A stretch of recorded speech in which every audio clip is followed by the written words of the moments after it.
ఇంకో పక్కన షాపులు మూసేయడం, స్కూల్స్ మూసేయడం, ఆ స్కూల్ బస్సులన్నీ పంపించడం, హౌస్ అరెస్టులు చేయడం, అక్కడ పోతే అన్ని పార్టీ వాళ్ళని హౌస్ అరెస్టులు చేసి ఎవరిని రోడ్డు మీదకి రాకుండా చేయడం.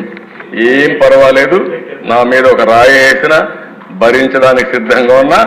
ఆ భరింపు ప్రజా తీర్పుకు, ప్రజా ఒక రివోల్ట్కి దోహదం చేసే విధంగా చేస్తాను తప్ప భయపడే పరిస్థితి ఉండదు.